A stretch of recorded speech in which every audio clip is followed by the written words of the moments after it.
I want to leave you with a story of how the Lord has tested my sincerity. I make plenty of mistakes in my life, lots of goofs, lots of errors. Every now and then, by the grace of God, something goes right. Many of you know that I used to have a 1955 Austin Healey race car. Austin Healey was a British sports car that was made for many years, obviously in England. It was very popular back in its day. They stopped making them in the late 60s. My dad bought this 1955 Austin Healey in 1961. Took it off of a used car dealer's lot and almost immediately began racing it in some form or another. He did autocrossing, he did some road racing, hill climbs, all kinds of stuff. My mom and my dad, they were married. I think their honeymoon was in that car. I think my sister was brought home from the hospital in that particular vehicle. It was in the family, translation, longer than me by a long shot. When I was born, there was, ever since I could remember, there was always at least one race car in the driveway. The Healey was always there, maybe some other ones as they came and went. And I grew up around that. Now, in the 1980s, mid-80s, when I got my driver's license, Dad and I began to race together. And we certainly had a lot of fun together. Going to hill climb events, track day events, autocrossing is probably the main thing that we did. Car only has one seat in it. I mean, it was a full-blown race car. So we would tag team. We'd run in the same class. Run quote against each other. He was generally, I think, except for one exception, was always faster than me. And for a lot of guys that are listening, like, oh man, that's a dream come true. Except for one very difficult fact, and that was that was the only thing that my father and I had in common. The day that I switched from engineering to theology in college was one of the worst days of his life that year. He was not happy that I had made that decision. His vision of what a son should be did not include being a pastor.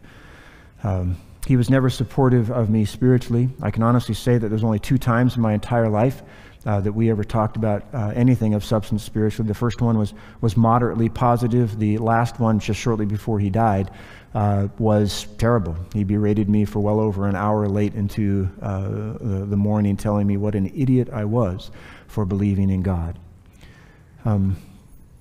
The only thing that we had in common was that car and racing.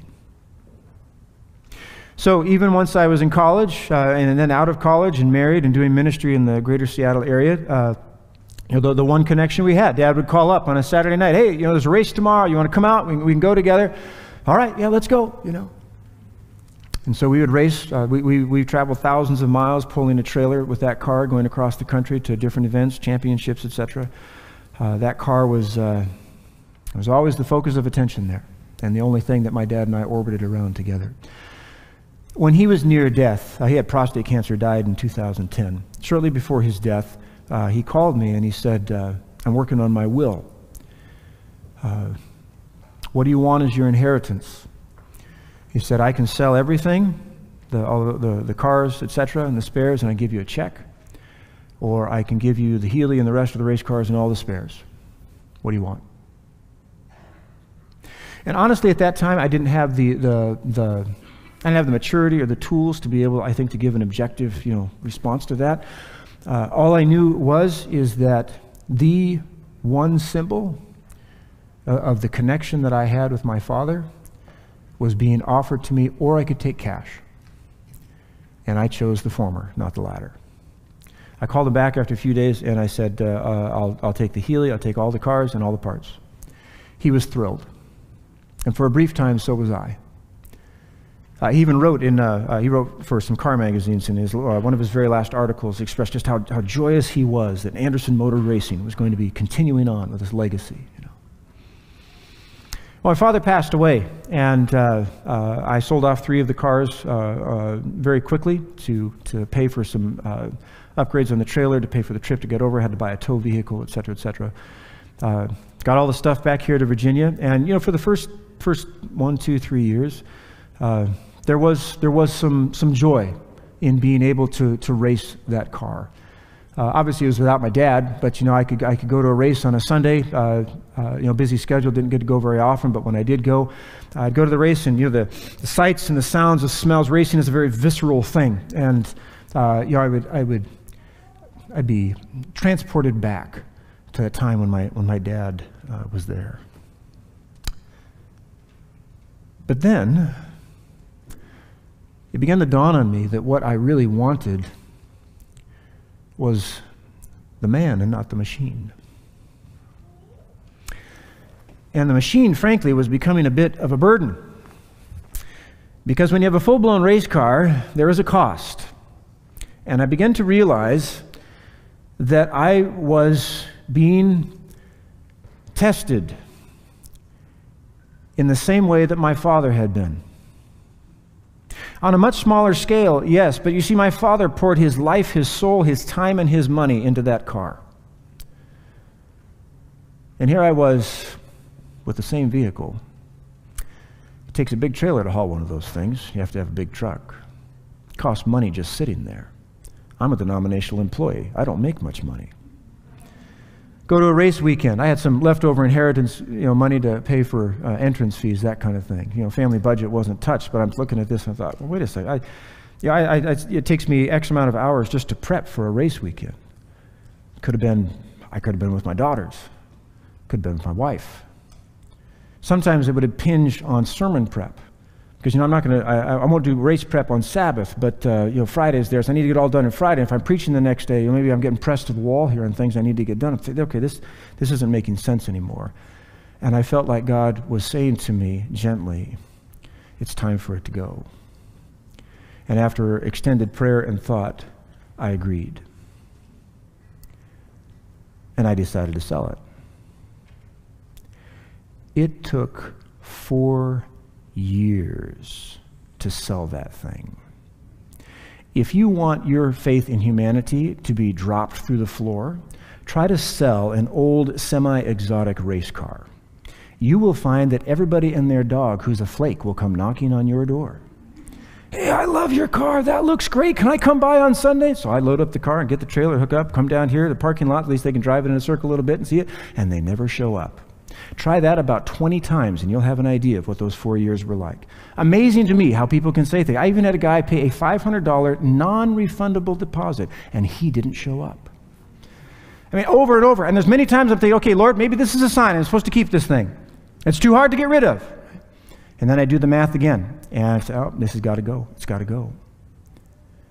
Finally, someone said, why don't you put it online? There's this online auction site. And sure enough, I got it on there, did some final repairs, and got it all shiny, a bunch of pictures, and somebody bought it. Wouldn't you know it, the guy that bought it was from Japan. Now, no offense to anybody who's got roots in Japan. It's a fine country. It's also a very civilized country, much like the United States. And you cannot just roll a car from America into Japan and expect people to smile and wave you through. It took over a month just to do the paperwork to get rid of that thing. And finally, you're out here in the church parking lot, the car transporter for the New Order rolls in, there's all these pictures of Ferraris and Lamborghinis on the side, and then there's my car out there, and loaded onto the back, and they seal the thing up, and I say goodbye to the truck driver, and for the last time, I see the source of those memories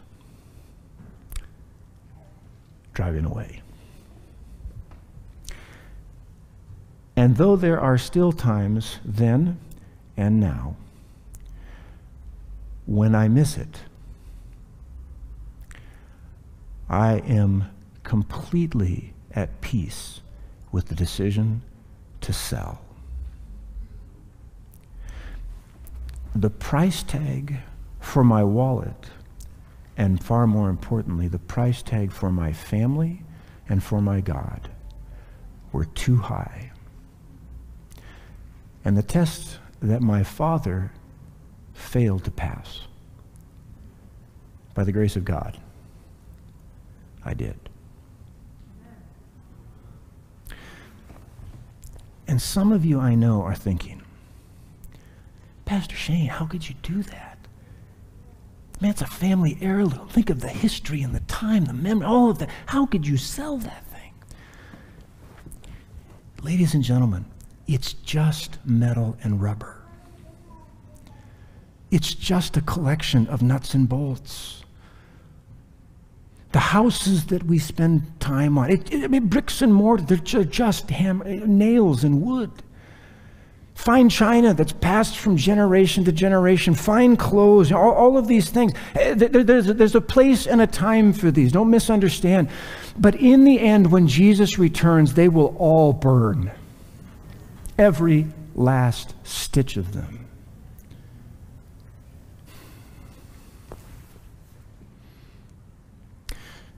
This world is a training ground for the one to come.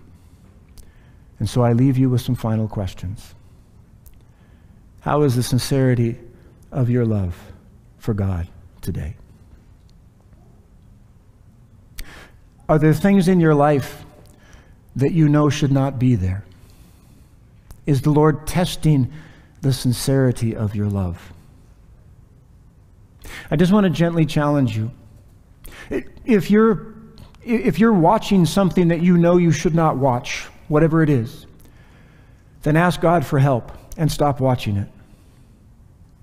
If you're in a relationship that you know you should not be in, then ask God for help and get out of that relationship.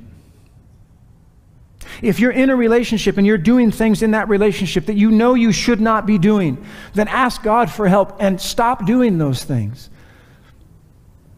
If you're putting things into your body, eating, drinking, inhaling, whatever, that you know should not be there, then ask God for help and stop putting those things into your body. Because you see, the Lord is going to test the sincerity of your love. And if by His grace you pass those tests, and you can. Jesus does this because He loves you and He cares for you. He has power to give that will overflow.